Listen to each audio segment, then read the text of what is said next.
প্রিয়া, কি হয়েছে? এই নাও বীর, টাকা। টাকা নিয়ে এসেছো? হ্যাঁ, এই নাও, 1 মিনিট প্রিয়া। আরে এসবের কি প্রয়োজন? তো তোমার কি মনে হয়, হ্যাঁ, যে আমি ওকে তোমার শরীরটা নিয়ে খেলতে দেব? না প্রিয়া, ওকে আসতে দাও।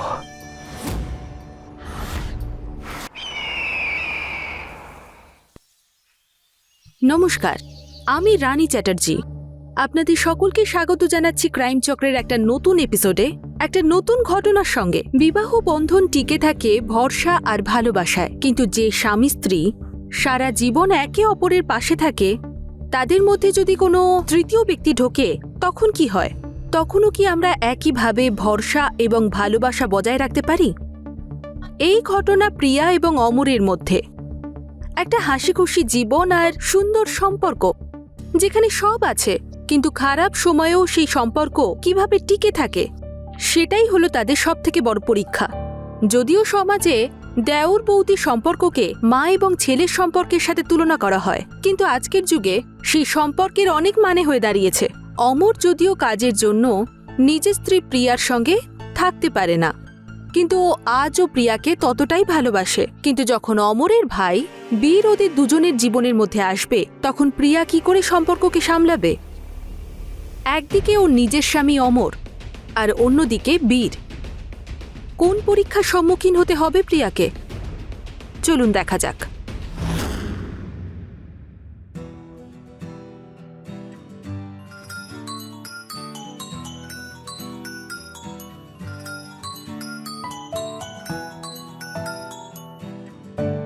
হ্যালো, হাই সুইটহার্ট, কেমন আছো? কখন আসছো? আরে না, হাই না হ্যালো, সোজা কবে আসছো? রেগে আছো নাকি? অমর, আমি সিরিয়াস। তুমি জানো তো পরের মাসে আমাদের অ্যানিভার্সারি, আর তুমি কি না? ওকে ওকে বাবা, রিল্যাক্স। আমি সময় মতো পৌঁছে যাব, ঠিক আছে? আর আমরা দুজনে মিলে দারুণ করে সেলিব্রেট করব, ওকে? আচ্ছা ঠিক আছে। আচ্ছা, একটা কথা বলার জন্য ফোন করেছিলাম। কি কথা? ওই আমার ওই কাজের কথা মনে আছে তোমার, বীর? কে? আচ্ছা আচ্ছা, ওই বিয়েতে সবাই যাকে নিয়ে মজা করছিল, সে তো? হ্যাঁ হ্যাঁ হ্যাঁ, ওই ওই ওই। ওনা আমাদের এই শহরেই চাকরি পেয়েছে। ওনা থাকার জন্য কোনো জায়গা পাচ্ছে না, তাই ও কয়েকদিনের জন্য আমাদের বাড়িতেই থাকবে।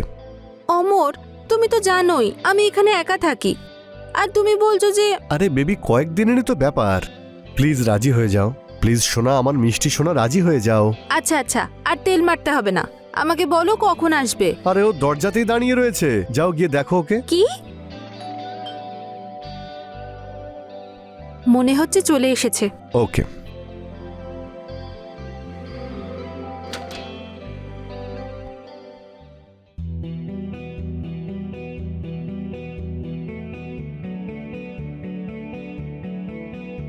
আমি কি ভেতরে আসতে পারি? হ্যাঁ, ওই বীর, রাইট? আরে হ্যাঁ হ্যাঁ, বীর। মনে হয় আপনি আমাকে চিনতে পারেননি, রাইট? হ্যাঁ, ওই বিয়ের সময় একবার দেখেছিলাম। আচ্ছা। আসুন। হ্যাঁ। আচ্ছা, ওটা আপনার রুম? হ্যাঁ। আপনি ভেতরে গিয়ে ফ্রেশ হয়ে নিন, আমি আপনার জন্য চা বানাচ্ছি। ঠিক আছে।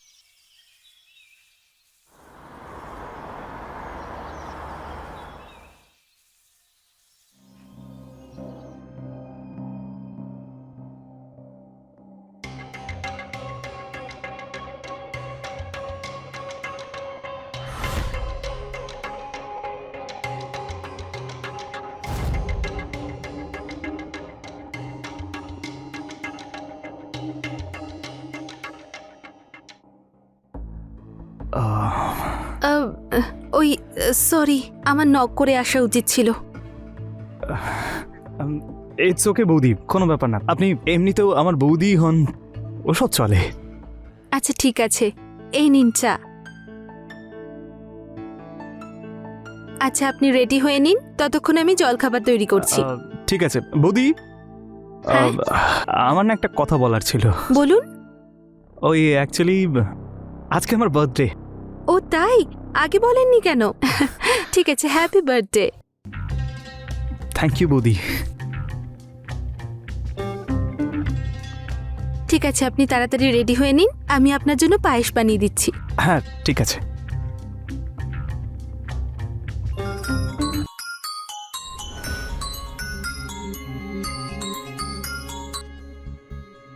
হ্যালো। আরে তুমি ফোনটা তুলতে এত কেন দেরি করলে? কে? সেই তোমার পুরনো প্রেমিক অনুজ, যাকে তুমি ঠকিয়ে অন্য কাউকে বিয়ে করেছো। অনুজ, আমি কতবার বলেছি আমাকে আর ফোন করো না, কেন বিরক্ত করো আমাকে? আর হ্যাঁ, আমার নাম্বার কোথায় পেয়েছো তুমি? আরে আমার জান, সত্যিকারের প্রেমিক তো যে কোনো জায়গায় পৌঁছে যায়, তো নাম্বার পাওয়া এমন কি ব্যাপার? তুমি চাইছোটা কি? সেই পুরনো ভালোবাসা। Are you mad? তুমি কি জানো না আমি বিবাহিত? তাতে কি হয়েছে? আর এমনিতেও তোমার স্বামী তো বাইরেই থাকে। আর শাট আপ। এরপর আমাকে আর কখনো ফোন করবে না।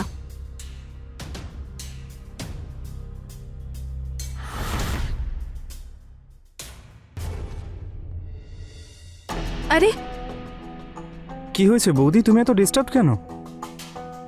না না, কিছু না, অন্য বিষয় নিয়ে ভাবছিলাম। Are you okay? হ্যাঁ, আমি ঠিক আছি। তুমি রেডি? হ্যাঁ বৌদি।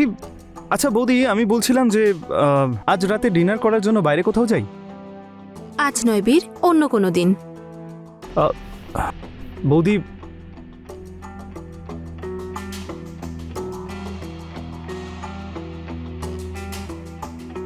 কোনো একটা ব্যাপার আছে যেটা প্রিয়া বৌদি আমার থেকে লুকোচ্ছে। যাই হোক, এনার মুড ঠিক করার জন্য আমাকে কিছু বাড়িতেই প্ল্যান করতে হবে। কি কি কি কি করি আমি এখন? হ্যাঁ, থ্যাংক ইউ সো মাচ বৌদি। For what?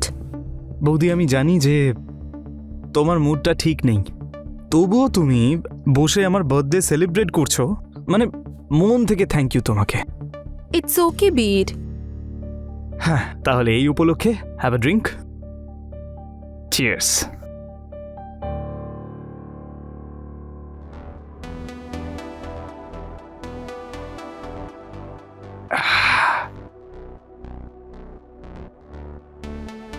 বৌদি, আরো একটা হয়ে যাক। না না না বীর। বৌদি প্লিজ, আজকে আমার বার্থডে বৌদি, শুধু একটা একটা আর একটাই। হ্যাঁ, ওকে। হুম।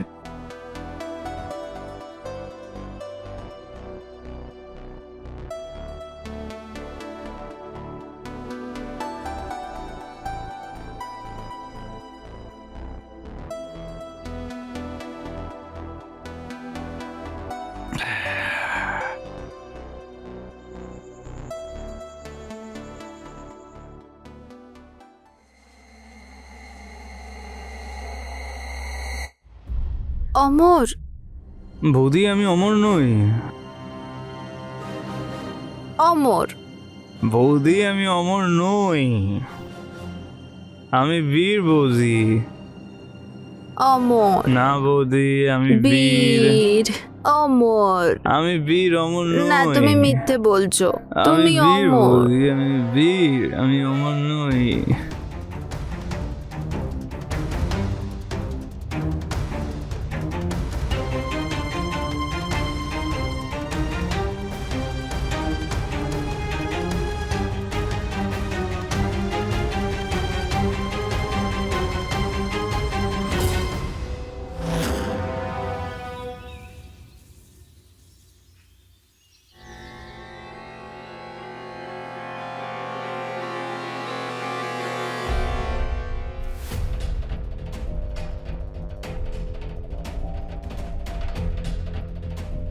বীর।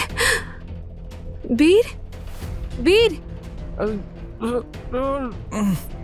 বীর। বীর। কি হয়েছে? তুমি রাতে আমার ড্রিঙ্কে কি মিশিয়েছিলে?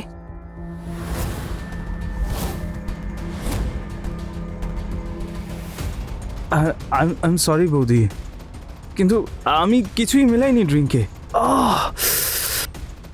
এসব যা কিছু হয়েছে না বৌদি, নেশার গড়েই হয়েছে। যা হয়েছে খুব ভুল হয়েছে। এই সময় কে আসতে পারে? আমি দেখছি, দাঁড়াও। না না, তুমি দাঁড়াও, আমি দেখছি।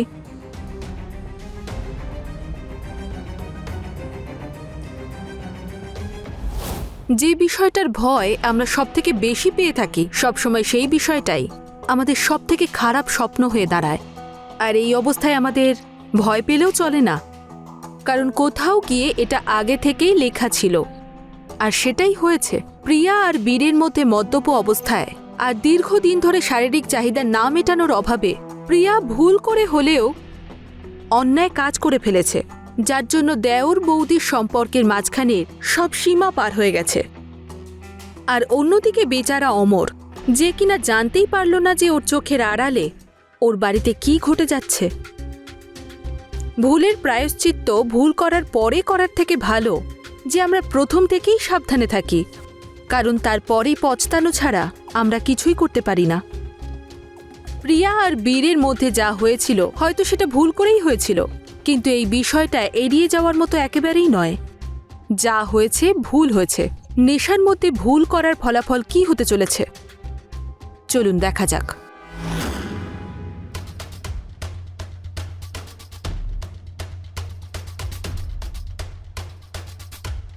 সারপ্রাইজ! কি হলো, তুমি আমাকে দেখে খুশি হওনি? আরে হ্যাঁ, না না, কিন্তু এসো না। আসলে হয়েছে কি, অফিস থেকে 1 সপ্তাহের ছুটি পেয়ে গেছি, তাই ভাবলাম তোমাকে এসে আমি সারপ্রাইজ দিই। বীর কোথায়? ভিতরে আছে। ও হাই অমর, কেমন আছিস? কেমন আছিস হাই, বল? খুব ভালো।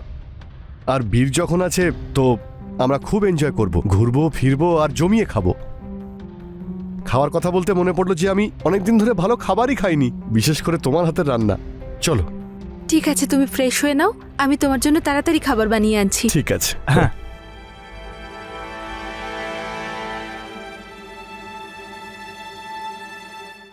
প্রিয়া, একটা কথা বলবো? বলো। 5 বছর হয়েছে আমাদের বিয়ে হয়েছে, কিন্তু তুমি আজও প্রথম রাতের মতো সুন্দরী রয়েছো। তোমারও না সত্যি একটুও ধৈর্য নেই। কি জানি আমাকে ছাড়া বাইরে কি করে থাকো তুমি।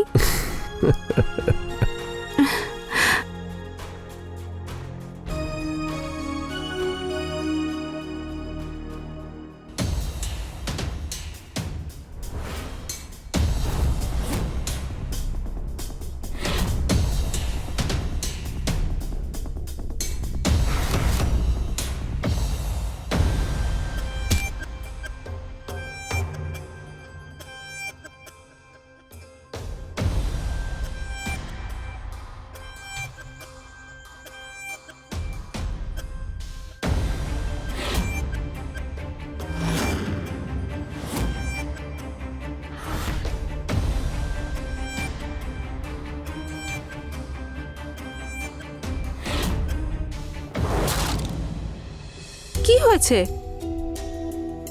বলো বীর, কি করে হয়েছে? কি করে লাগলো হাতে? আঘাত? হ্যাঁ প্রিয়া, এই যে আঘাতটা লেগেছে না প্রিয়া, এটা তো খুব তাড়াতাড়ি ঠিক হয়ে যাবে। কিন্তু আজ যেই আঘাতটা আমার মনে লেগেছে সেটার কি হবে? হ্যাঁ, মানে আমি কিছু বুঝতে পারছি না। আমি মানছি প্রিয়া, আমাদের মধ্যে যা কিছু হয়েছে সব নেশার ঘরেই হয়েছে, কিন্তু এটা সত্যি প্রিয়া যে আমি তোমাকে ছাড়া বাঁচতে পারবো না। আর হয়তো তুমিও। না না, এইসব ঠিক না বীর। দেখো, কখনো কখনো ভুলটাও ঠিকই হয়। আর তুমি জানো যে আমি তোমাকে ছাড়া বাঁচতে পারবো না। আর হয়তো তুমিও আমাকে অতটাই ভালোবাসো প্রিয়া। না বীর। প্রিয়া,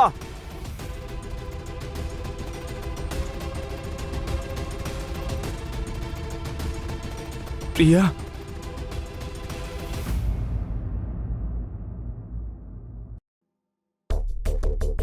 সারাক্ষণ কি যে ছাপতে থাকে কে জানে এরা। Good morning. গুড মর্নিং প্রিয়া। আচ্ছা, অমরকে দেখতে পাচ্ছি না। হ্যাঁ, ও সকালেই বেরিয়ে গেছে সাইটে। রাত্রে হঠাৎ করে ফোন চলে এলো, সন্ধ্যের মধ্যে ফিরে আসবে। আচ্ছা,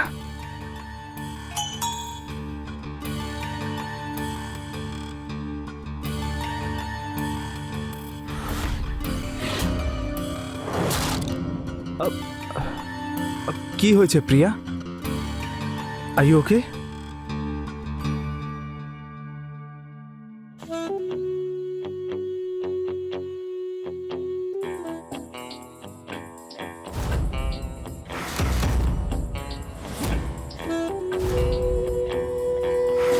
বীর, কিছু একটা করো, না হলে আমাদের সুইসাইড করতে হবে।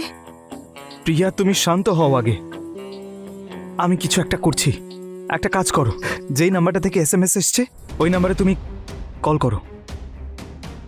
না বীর, আমার খুব প্রিয়া। ভয় করছে। প্রিয়া আমি আছি তো, কল করো তুমি ওকে। ওই নাম্বার থেকেই ফোন আসছে। তোলো ফোনটা, তোলো তাড়াতাড়ি। আমার খুব ভয় করছে। প্রিয়া আমি বলছি তো শান্ত থাকো, আগে কলটা তো তোলো তুমি। হ্যালো, রিয়া রানী, তোমার কুকর্মের ভিডিও কি দেখলে? কে? ওহো, তোমার পুরনো প্রেমিককে তোমায় বারবার মনে করিয়েই দিতে হয়। নতুন পাওয়া মাত্রই পুরনোকে ভুলে গেলে? দেখো তুমি। এই চুপ, বেশি নাটক করবি না। আর শোন, আমার 25 লাখ টাকা চাই, আর তোর সঙ্গে একটা রাতও কাটাতে চাই। কি? আরে তুই যদি কারোর সঙ্গে ফষ্টি নষ্টি করতে পারিস তো। You shut up! তোর মাথা খারাপ হয়ে গেছে? হ্যাঁ, তুই আজে বাজে কথা বলছিস। ওহো, তো আপনিও আছেন? এই দেখ, তোকে বলে দিচ্ছি ভালো করে, এভাবে কাউকে ব্ল্যাকমেল করা কিন্তু মোটেই ভালো কাজ নয়। ব্ল্যাকমেল? শোন, কালকের মধ্যে যদি আমি 25 লাখ টাকা না পাই তাহলে ভিডিওটা সোজা অমরকেই পাঠিয়ে দেব, আর তারপরে সোশ্যাল মিডিয়াতে দেব তোদের ভিডিও। না, তুমি এটা করতে পারো না। তুই যদি বিয়ের মণ্ডপ থেকে পালিয়ে যেতে পারিস তাহলে আমি তোর জন্য এই প্রচারটা করতে পারবো না। ঠিক আছে, তোর যা চাই তুই পেয়ে যাবি। পরশু এসে তোর টাকা নিয়ে যাস। আর একটা রাত? দেখো, আমি তার জন্য রাজি আছি, কিন্তু আমাকে বারবার বলবে না, আর তারপরে তুমি সারা জীবনের জন্য আমার জীবন থেকে চলে যাবে। আর হ্যাঁ, আমি জানি তুই কথা রাখতে পারিস না, কিন্তু আমি যা কথা দিই তাই রাখি। বুঝতে পেরেছিস আমার কথা?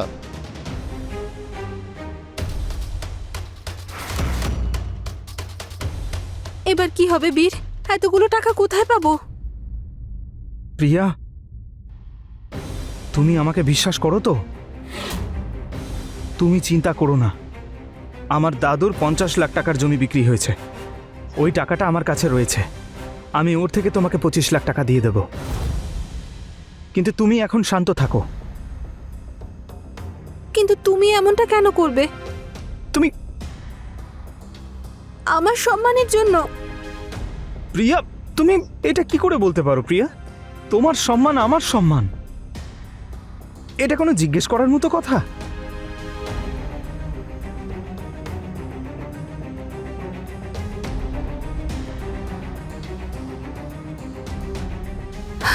কিন্তু অমর চলে আসলে ওকে বাড়ি থেকে দূরে পাঠাতে হবে। বীর, একটা আইডিয়া আছে আমার কাছে। সেটা কি? আমি অমরকে ফোন করে বলে দেব যে আমার বাপের বাড়ির কেউ অসুস্থ, আর আমি বীরের সঙ্গে আমার বাপের বাড়ি যাচ্ছি। তাহলে কি হবে, ও আর 2 দিন বাড়িতে ফিরবে না। এটা ঠিকই বলেছ। তুমি এখন শান্ত থাকো।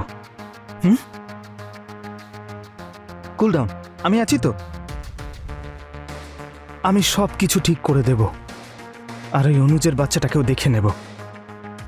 Cool down. এই বীর কোথায় গেল রে বাবা? দেরি হয়ে যাচ্ছে। প্রিয়া, কি হয়েছে এই নাও বীর? টাকা। টাকা নিয়ে এসেছো? হ্যাঁ, এই নাও। 1 মিনিট প্রিয়া। আরে, এসবের কি প্রয়োজন? তা তোমার কি মনে হয়, হ্যাঁ, যে আমি ওকে তোমার শরীরটা নিয়ে খেলতে দেব?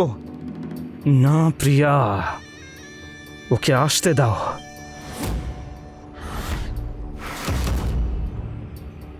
মনে হচ্ছে ও চলে এসছে। দাঁড়াও, আমি যাচ্ছি। ঠিক আছে, যাও।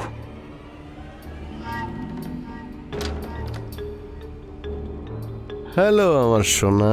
চলে এসেছো? এসো।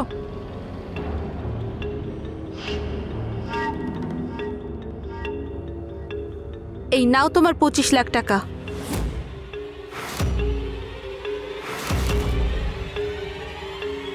আরে বাহ, যাকগে, টাকা তো পেয়ে গেছি, 25 লাখ। আর বাকিটা? অনুজ, ওর হাত ছাড়।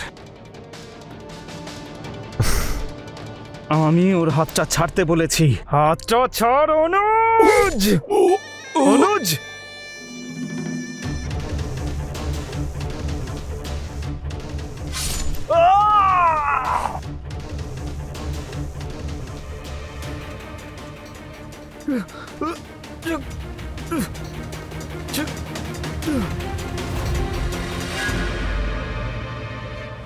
খারাপ লাগে যখন আমাদেরকে নিয়ে কেউ ষড়যন্ত্র করে, কিন্তু সব থেকে কষ্ট তো তখন আমরা পেয়ে থাকি যখন সেই ষড়যন্ত্রকারী আমাদের সব থেকে কাছের হয়, যাকে আমরা সব থেকে বেশি বিশ্বাস করি আর সব থেকে ভালোবাসিও। প্রিয়ার সাজানো মিথ্যে জালের জন্য সাদাসিধে অমরকে ওর ভাইয়ের হাতেই মরতে হলো, আর প্রিয়ার এই কাজের জন্য 2 ভাইয়েরই প্রাণ চলে গেল। টাকার লোভে পড়ে প্রিয়া পরিবার এবং সম্পর্কের মর্যাদা ভুলে গেছে। এমন কি ছিল না ওর কাছে? একটা বাড়ি, একটা সুখী জীবন, একজন স্বামী যে ওকে সব থেকে বেশি ভালোবাসতো আর তার জন্য সবকিছু করতে রাজি ছিল। এর থেকে বেশি একটা মেয়ে আর কি চায়? কিন্তু শুধুমাত্র একটা ভুল ওর সব সম্পর্ক আর সব আনন্দকে শেষ করে ফেলল, আর সেই ভুলটা হলো লোভ। লোভ যে কোনো কিছুরই হতে পারে, অর্থের, সম্পত্তির, শক্তির, কিন্তু তার জন্য সবসময় খারাপ পরিণতিই হয়। আর সেই টাকার লোভে পড়েই প্রিয়া ওর হাসি খুশি সংসারটাকে তছনছ করে ফেলল। সমাজের এরকম ঘটনাগুলোই আমাদেরকে ভাবতে বাধ্য করায়, সত্যি কি সম্পর্কের কোনো দাম নেই? সত্যি কি অর্থ স্বামী এবং পরিবারের থেকেও বেশি গুরুত্বপূর্ণ? আমি রানী এখন আপনাদের থেকে বিদায় নিচ্ছি। খুব তাড়াতাড়ি দেখা হবে ক্রাইম চক্রে একটা নতুন এপিসোড, একটা নতুন ঘটনার সঙ্গে। সতর্ক থাকুন, সুরক্ষিত থাকুন। জয় হিন্দ।